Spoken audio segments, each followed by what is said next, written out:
Welcome to the Health Made Easy podcast. Health advice so easy, you'll feel more confident about your body, health, and life. And now, your host, Dr. Connie Jean.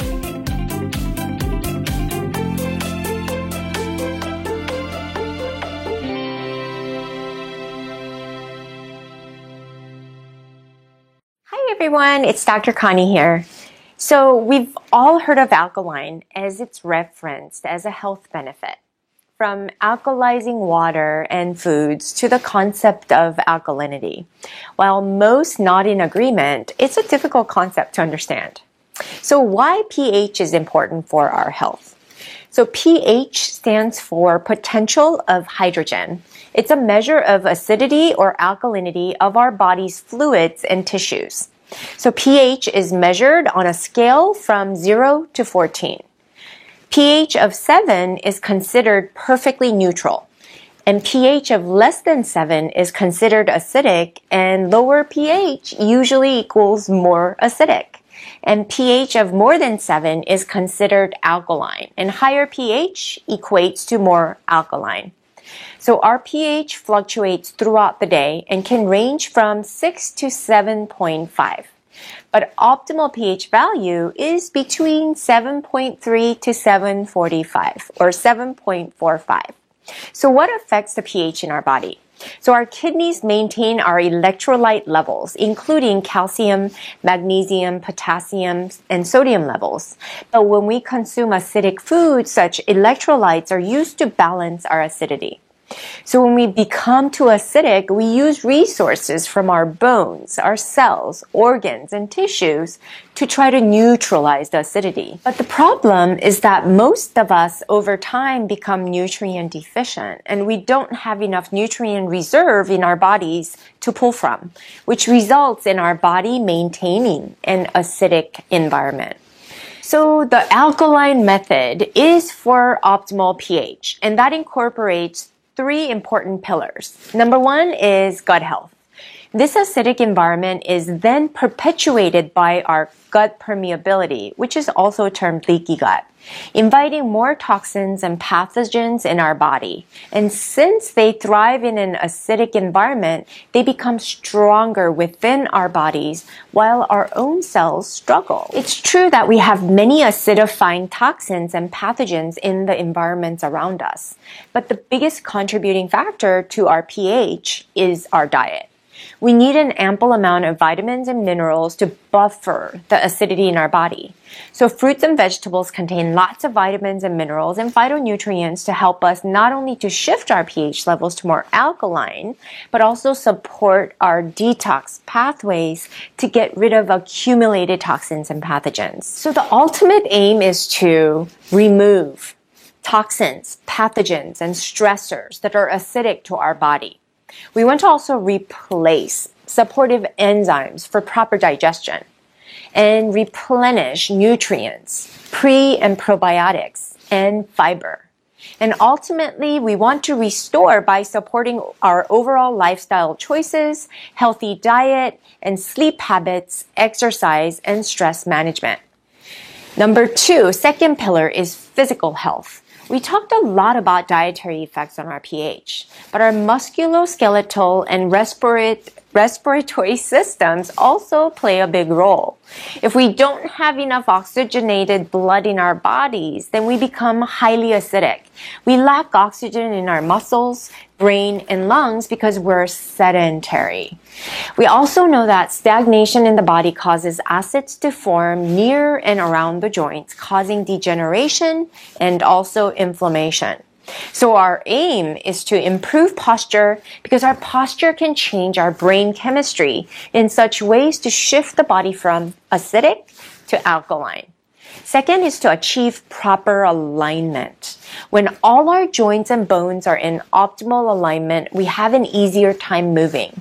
And when we can move easier, we become much more efficient and require less energy, which shifts also our body from acidic to alkaline. Number 3 is to create better muscle memory. We all have dysfunctional habits, especially when it comes to our body. We all sit hunched over, cross our legs, or sink into our bones rather than actively using our muscles to stand and move against gravity. And when we begin to create efficient muscle memory, our healthy movement patterns become a habit. A good habit to keep us functioning at our best and shifting us from the acidic state to an alkaline state. The third pillar is our brain health. So all of us are wired but tired. It's a strange dichotomy, and it's becoming a huge problem. We're overstimulated and overwhelmed, but we're also becoming addicted to this constant stimulation as well. And as a result, we become highly functioning zombies. We live in our heads and fail to extend attention into our bodies. So aim is to tune into our bodies and be present. Bring awareness to our body and pay attention to the daily miracles happening all around you, from the sunrise in the morning to the sunset in the afternoon, smelling the flowers and beginning to cultivate gratitude for all things in your life. Second is to learn to breathe. When we take mindful, slow breaths in and out, we're taking the opportunity to allow our stress signals to subside and our calm signals to create Zen in ourselves. And this shift from stress to Zen creates a biochemical transaction to shift our body from acidic to alkaline. So deliberate breathing and learning ways to lower your blood pressure and heart rate are all good ways to have an impact on your alkalinity. So what causes acidity? Well, gut health for one. Processed foods in general contain tons of sodium chloride, which can constrict blood vessels, resulting in acidity.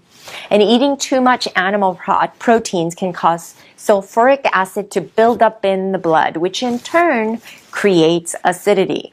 And most grains, whole grains or not, tend to cause acidity in our bodies. Consuming too much dairy products can cause osteoporosis.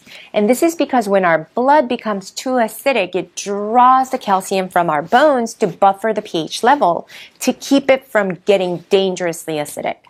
Our problem isn't so much the acidic foods. It's that we don't consume enough alkalizing foods like fruits and vegetables. So it's all about balance, you guys. It's like if you like protein, dairy, and grains, then make sure to add plenty of vegetables to offset and buffer the acidity from those foods. So physical health, remember, lack of movement causes acidity in the body. We don't have to sweat bullets in the gym for hours to get the benefit.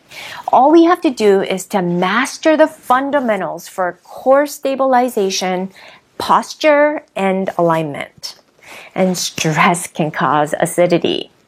Toxic relationships, stress at your job, life transitions like divorce and moving, etc., and just about everything in life.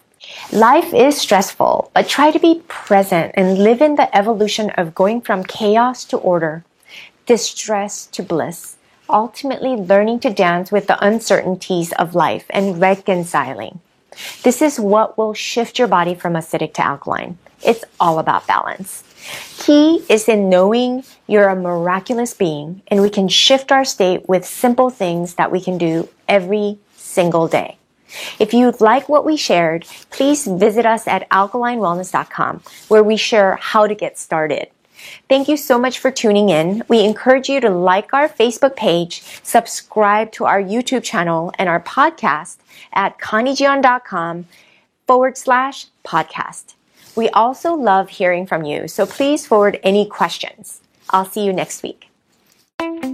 Thanks for listening to the Health Made Easy podcast. www.drconniejian.com